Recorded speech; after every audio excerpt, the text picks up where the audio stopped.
for a long time, Zambia has basically been a monocultural economy dependent heavily on copper.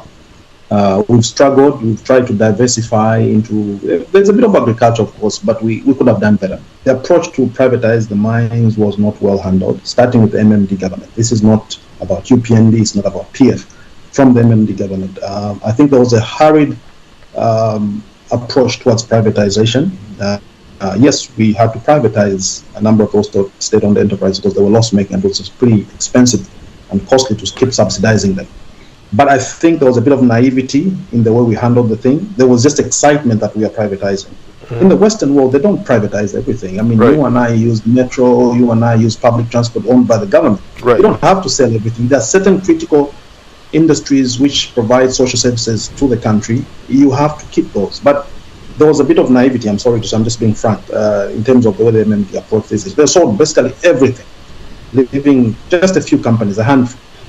We had a lot of industries which were supporting the mining sector, for example, and clothing industry, textile, cereals, and all those are gone. About the issue of restructuring the debt, I know the president has been in talks with the IMF trying to get the thing, done.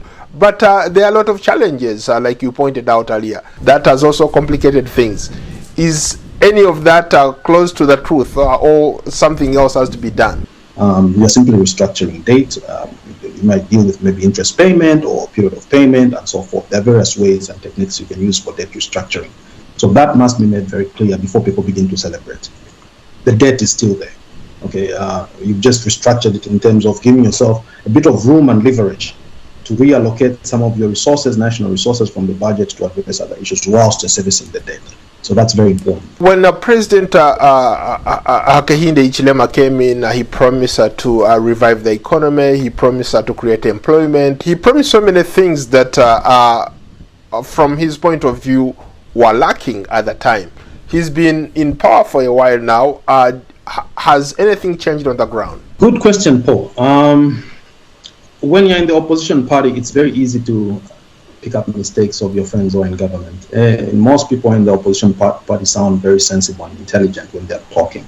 But when you're put in the driver's seat, it's a different ballgame. You then realize there are certain challenges that you cannot simply deal with overnight, as you expected when you're in opposition. So I think that is really what is happening. Yes, there were promises that were made. Now the issue is, PF messed up a lot. That's why we have these problems. But you did foresee, you should have foreseen rather, that PF had messed up. So why did you make all those promises? Okay, so again, politicians need to be mindful that do not promise things that you cannot deliver. Be realistic in your campaigns. Because people will hold you to the promises that you made.